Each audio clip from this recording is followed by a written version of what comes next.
Assalamualaikum. We are from CS 111 2B, Group 1. I am Nada Safia binti Khairul Azhar. I am the leader of our group.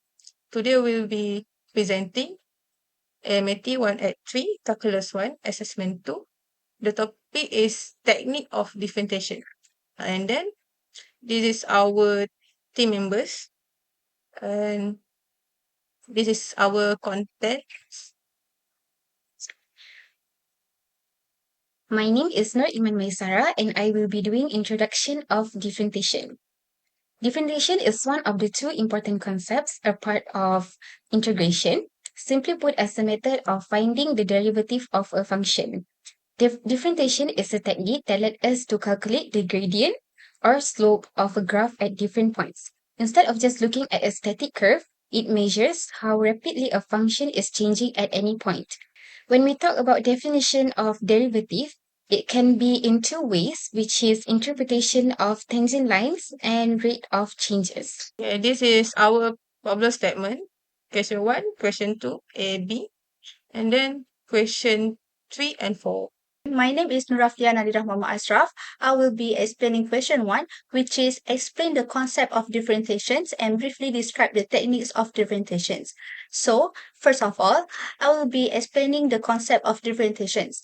Differentiations in mathematics is a process of finding the derivative or rate of change of a function. In simple terms, differentiations measures how fast one thing changes in relation to another.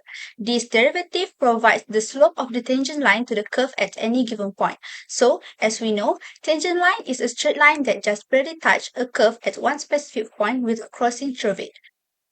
In contrast, the practical techniques of differentiation can be carried out by purely algebraic manipulations, which is we are using three basic derivatives, refer to the power rule, derivative of exponential functions, and derivative of sines or cosines. And we also use four rules of operations, which is sum or difference rule, product rule, quotient rule, and even chain rule. Okay, next I will be explaining the techniques of differentiations. First is the constant rule. Since its derivative measure change and a constant number never changes, its derivative is always zero. Second is sum rule. If two functions are added together, we don't need a complex formula.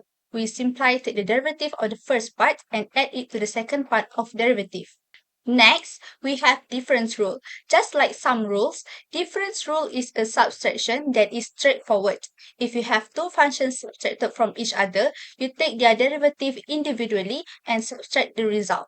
However, things change when get to the product rule. When two functions are being multiplied together, we cannot just multiply their derivative.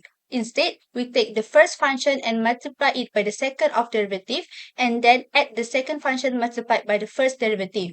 It's a cross multiplication pattern that accounts for both functions changing simultaneously. Okay, next, we have the quotient rule, which handles the divisions. When finding the rate of change for a fraction, we cannot just divide the derivative. Instead, we use a specific order that is easy to remember, which is as stated at the formula given. Finally, we have the chain rule, which deals with composite function, a function that is nested inside another function. To solve this, we take the derivative of the outer layer and leave the inside alone. Then multiply it by the derivative of the inner layer. The rates of change multiply across each other in a chain that linking everything together perfectly. And then this is question 2, A and B. My name is Nurfitra Atira binti Ahmad Sukairi and I will be explaining the answer for question 2A. For this equation, first thing first, we will simplify the exponent. Then, we will use product rule for this equation. This is the formula for product rule, uv prime plus vu prime. After we apply product rule, we will get let u equals to exponent power of 3 over 2x. Then differentiate it using chain rule to get u prime equals to 3 over 2 exponent power of 3 over 2x. Then let v equals to sine 2 minus 4x cubed. Then differentiate using chain rule to get v prime equals to negative 12x squared cos 2 minus 4x cubed. And then we will substitute into the formula. Then we will get the final answer. dy over dx equals to negative 12x squared cos 2 minus 4x cubed, exponent power of 3 over 2x, plus 3 over 2 sine 2 minus 4x cubed, exponent power of 3 over 2x. So moving on, I will be explaining the answer for question 2b. Here we have the equation of ln of fraction. We don't need to use product rule. We just need to separate this equation into two terms. And then we differentiate gx into g prime x using chain rule for these two terms.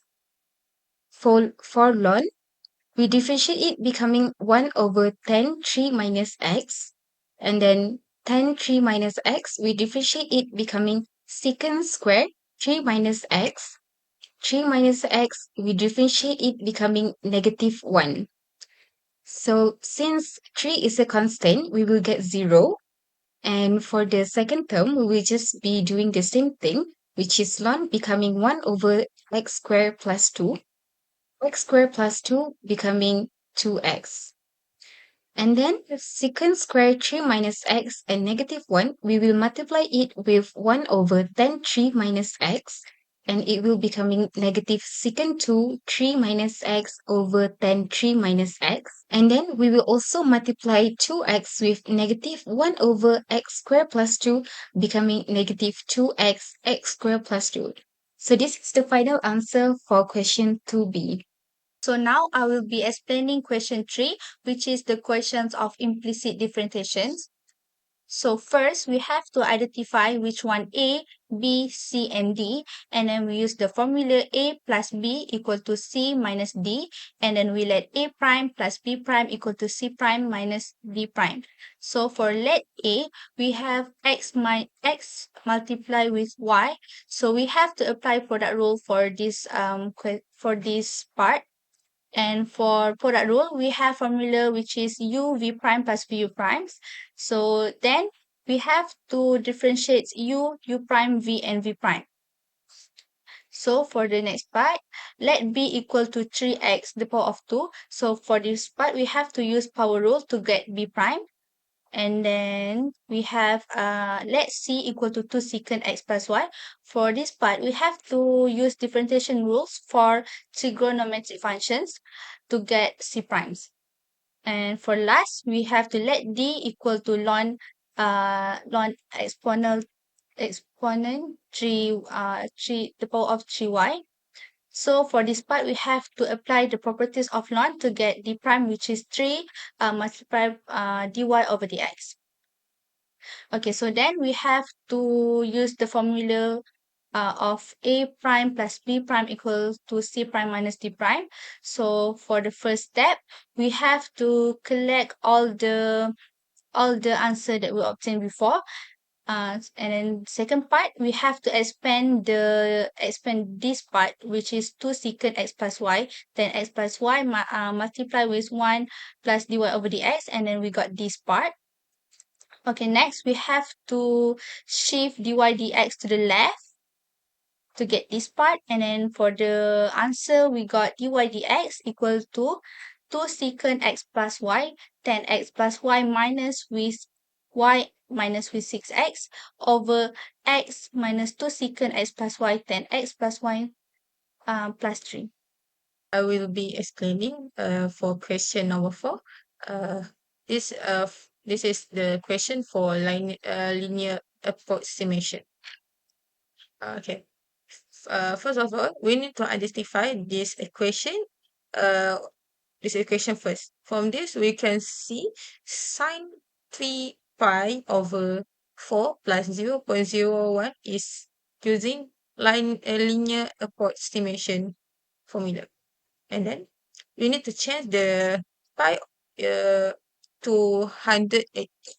And then we calculate it. We will get equal to 0.7070 radian. We took 4 decimal point. And then this is the formula for linear approximation. And then for step number 1, we need to identify x naught, x minus x naught, and fx and fx naught. For x, we will calculate 3 pi over 4 or 3 multiply 3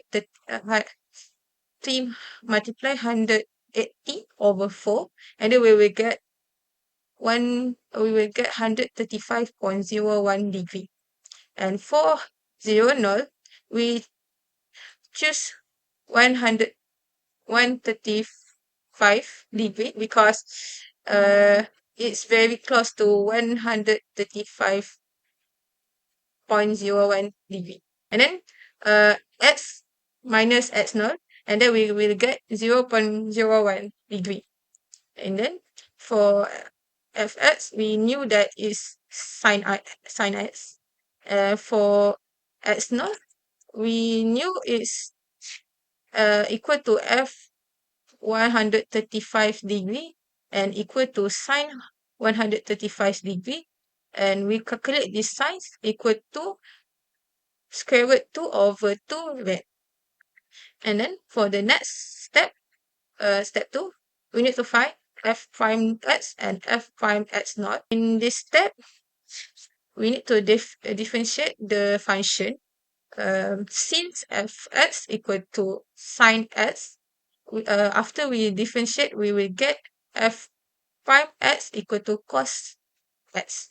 And also for the f x naught, we differentiate to f prime x naught equal to f prime 135 degree equal to cos 135 degree, and we calculate it, we will get negative square root 2 over 2 radians.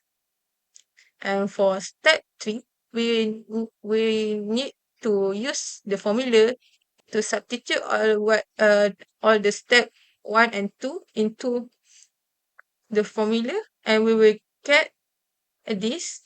And before we calculate all of this, we need to change first into radians.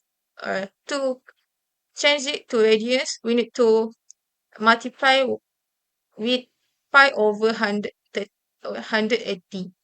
And then we will get the final answer approximately to 0.707 radians, and we took the 4 decimal point. For the conclusion and recommendation, differentiation is an important mathematical concept used to determine the rate of change and the slope of tangent line in various functions. Through this topic and group project, we have gained a better understanding of differentiation techniques and improve our problem-solving skill. We also learn the importance of teamwork, precision, patience, and consistent practice in solving mathematical problems. With the guidance and support for our lecturer, Ms. Nofatihah bin Harun, our understanding and performance improved significantly. One of the examples of using differentiation in real life is it can show the rate of how fast a phone battery percentage is decreased over time. And lastly, this is our reference.